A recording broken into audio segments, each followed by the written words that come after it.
Good day, people. Welcome to my presentation, whose title is Itiki Success Story, Classic Application of Design Thinking. My name is Modoni Masinde. I currently work as an associate professor at the Central University of Technology in Free State, which is in South Africa. Given that this year the IST Africa conference is a virtual one, so we are not meeting in person, I decided to include my photo here. Itiki, the abbreviation on the logo you're seeing at the bottom of this screen. It's a project where we've developed a drought prediction tool that integrates modern science with indigenous knowledge. So the abbreviation, the first one is for information, T is for technology. The next two letters, I, K, is for indigenous knowledge. And we make use of artificial intelligence, in particular artificial neural networks. So the last I is for intelligence. So it's there for information technology and indigenous knowledge with intelligence. Farming remains a pillar of most economies in Africa. The majority of production comes from small farms that heavily rely on rain. So if it doesn't rain, the farmers have a problem. They need to prepare and minimize the negative effects. Muthoni Masinde is a computer scientist in South Africa who created a website and mobile app that warns farmers about looming drought conditions. I grew up in the village, and I noticed that the farmers in the village do not have any form of science to tell when to plant or even where to plant and when. So they use indicators that they watch or they sense in the environment. They watch insects, they watch behavior of animals, and then they make a decision. I think it will rain in 2 weeks' time, so they prepare their land. The tool combines ancient African knowledge with scientific data, for example from weather stations, to come up with predictions. Masinde has partnered with the South African Weather Services and the universities of Free State and KwaZulu-Natal. Today, the project is recruiting a group of community liaison officers to collect knowledge from the local farmers. Masinde says the app has been a great success. It's currently being used in 3 African countries by over 10,000 farmers, the majority of which are in Kenya, where Masinde is from, but also in Mozambique and in South Africa. The first one is the information they're giving to our local scale farmers. The mother of 4 has been invited to speak internationally, and she's won numerous awards for her work. Her project has received funding from both the South African and American governments. They managed to avoid what many researchers go through. We call it innovation valley of death. Come up with innovation, dive into the valley, and never come out. But I got out of that, and I can stand on the rooftop and say, I did it. Having listened to the video on what Itiki entails, I would like to explain in this section what the motivation behind the project was. First and foremost is that there's so much information being generated today. Massive information that has led to the situations whereby we are all drowning in data. But unfortunately, in many cases, we're starving for insights. And this exactly is the same situation our small-scale farmers in Africa are faced with. There's so much information on weather, on radio, on TV, newspapers, on mobile phones, but in many cases, there's almost nothing for the small-scale farmers to use in their day-to-day decision-making process. So 2 problems here. First, the small-scale farmers do not have tools to respond to the current wave of climate change and droughts that happen to be extremely rampant in Africa. And the second problem is that more than 80% of these small-scale farmers rely on rain-fed agriculture. And rain can be very unreliable. When it fails, these small-scale farmers are left with nothing. And in most cases, they are not able to tell beforehand if it will rain or not. I've looked at the problems that are facing our small-scale farmers. Here are the research objectives that were designed in order to solve those problems. The first one was to come up with a highly accurate and affordable drought focusing tool that can enable small-scale farmers in Africa to know when it will rain, how much it will rain, the pattern of the rain, so that they can be able to know when to plant, what to plant, how to plant it. And this tool is able to help them boost their yields, their incomes, and their level of resilience. For Etiki, in order for us to be successful, we looked at the community participation in the project. So we involved them in building the tool, and this enabled them to accept it because they saw it as their own tool. And they are able to adapt it to different situations because they understand it and they accept it as their tool. In this work, we've adopted the definition of design thinking by Brown 2008. Design thinking is a discipline that uses a designer's sensibility and methods to match people's needs with what is technologically visible and what a viable business strategy can convert into customer value and market opportunities. So design thinking has 4 characteristics: human-centeredness, possibility-driven, options-focused, and iterative. Of most important for Etiki project was the human-centeredness, and because drought prediction for small-scale farmers, and especially the fact that we're using indigenous knowledge, people's knowledge, they own it, they generate it. We needed to design a tool around them, with them, so that it would work for them. And this is what made it a success. A design thinking revolves around ethnography, which really forms the pillars for design thinking. At this point, I'd like to play the video by one of the professors who teaches design thinking so that you can be able to comprehend the theory behind design thinking. It's about 2 minutes. In this first session, I really want to explore the definition of design thinking.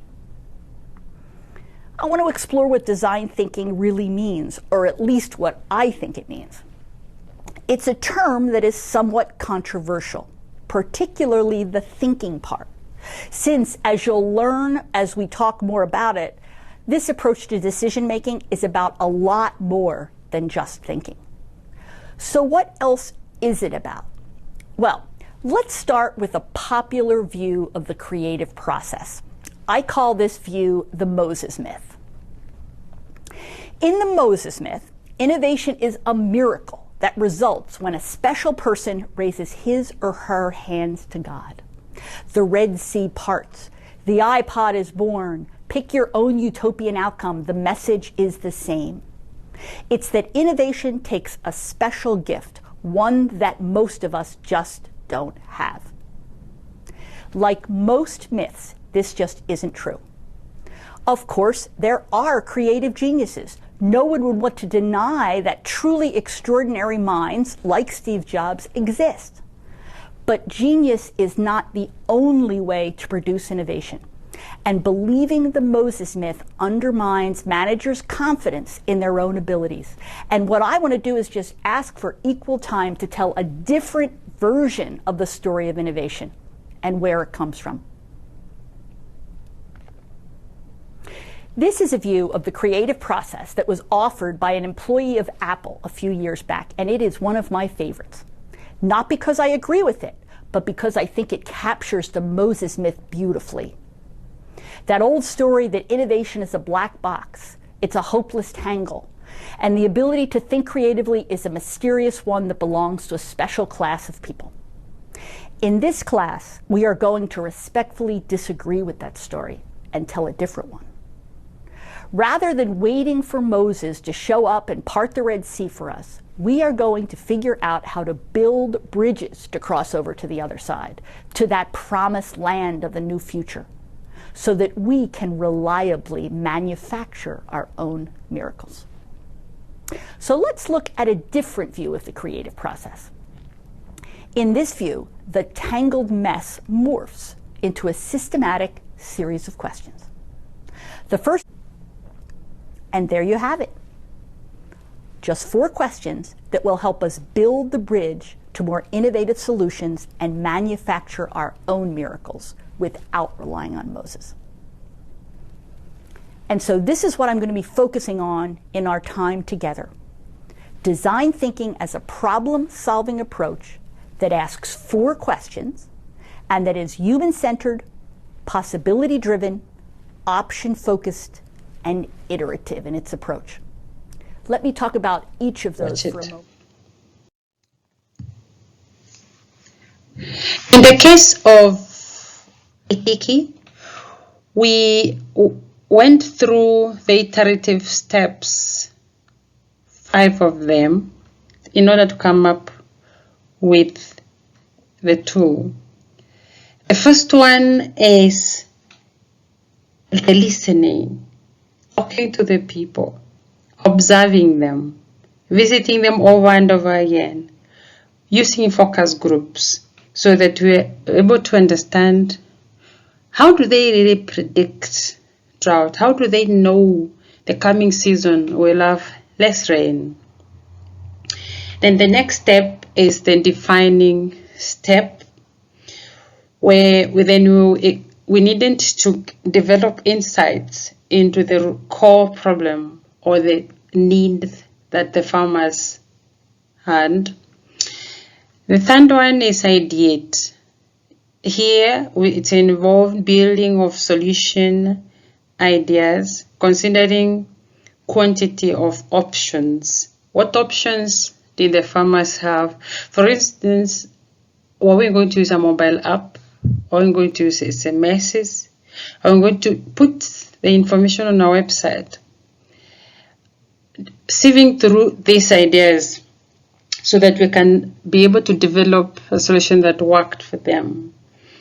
The 4th step was prototyping, so that we could give them a working system that they could try out, give comments, then we'll take that home and refine it over and over again.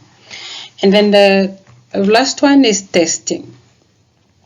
Give them a chance to use it in real life, from one season to another, from one community to another, so that we're able to learn what works and what does not work for them, so that the whole process starts all over again, iteratively, like it is the case with design thinking.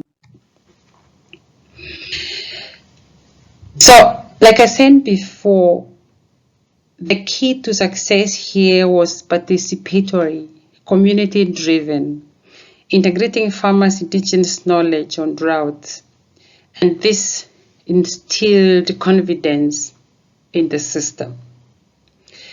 We adopted 4 of the design thinking paradigms concepts. We did brainstorming, storytelling, prototyping, and learning launches. In this slide, I just included pictures of some of the sessions we held. The first picture on top left was a brainstorming session with the farmers and the ambassadors in Kenya. The second one, top right, is with the farmers in South Africa, a place we call Pietermaritzburg. At the bottom left, a brainstorming session with our farmers in Mozambique. And on the bottom right, here's an illustration of scenarios for drought prediction. Here we were using Vazi cognitive maps to map what the prediction indicators meant. So for example, here we have an indicator that says if you have many number of boys being born in a particular season, that will be an indicator of good rain. And then the second one is quantity of wild fruits. A specific wild fruit would indicate that the oncoming rain will be a good one.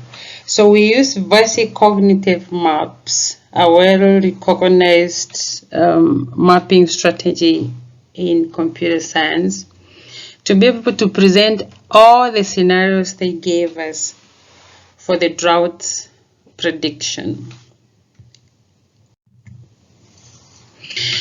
Then with that, we came up with a series of prototypes.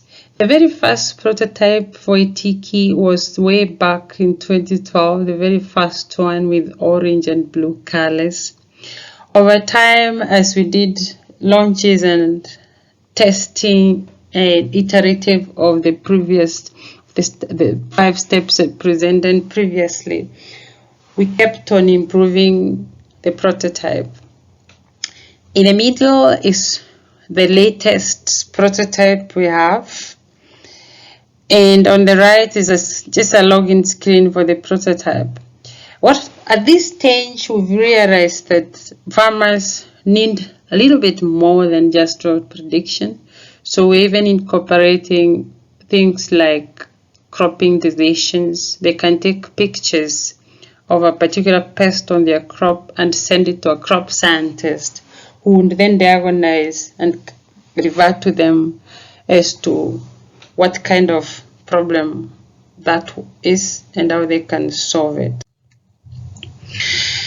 Major outcomes. We've been running the project since 2013, but from 2017 we started running it as a commercial project after receiving funding from USAID. From 2017 until now, we've been able to expand the original operation that was in Kenya to almost slightly over 10,000 farmers. We also have farmers in Mozambique. As you can see the numbers here, these numbers have since grown. And we also have farmers in South Africa. For each farmer, we also do collect statistics. One individual farmer who is a customer is associated with a number of family members or households. Those are the numbers we have there. For Kenya, 3,090 individual farmers translate to 14,000 people in a household. And also notice that the nature of the small-scale farming in Africa is such that it's female-driven. And we are also keen on checking the statistics thereof. Slightly over 70% of our customers are female.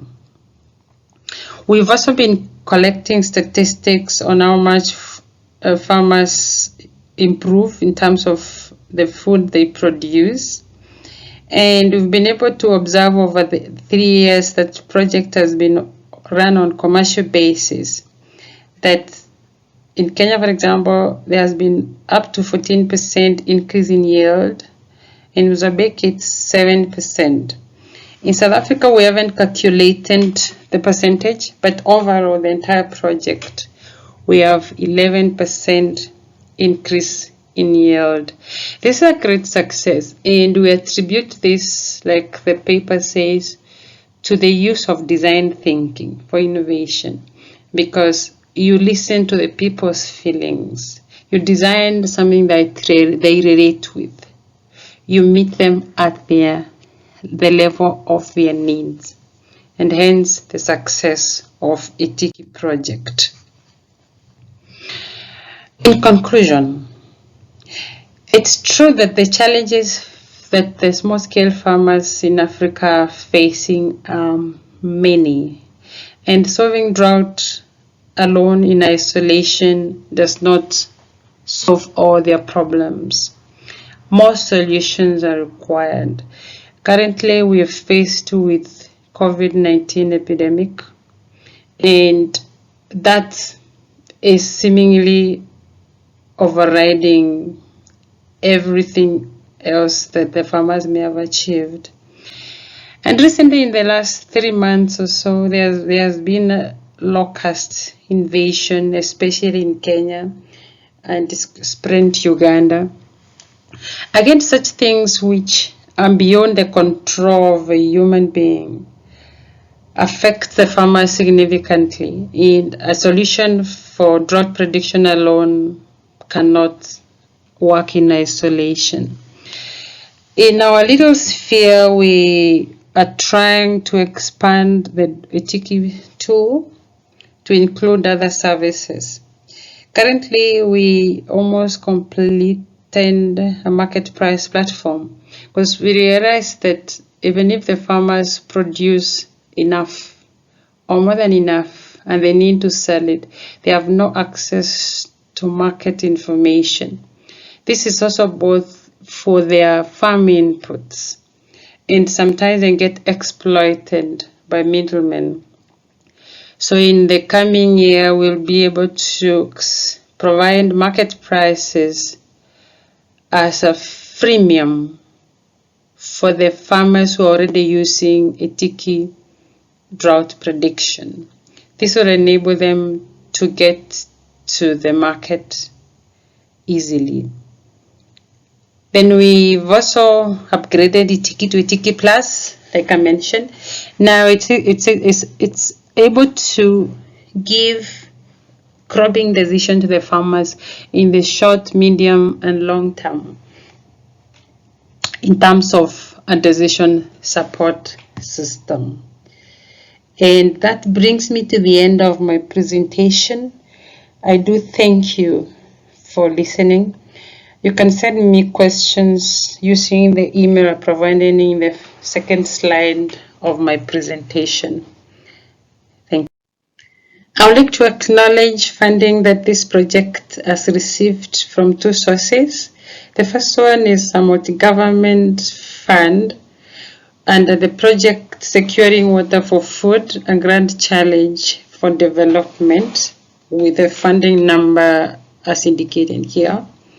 And the second one is by South African government through the National Research Foundation. The project is called Tutuka Funding Instrument through the grant number that is shown here. Thank you.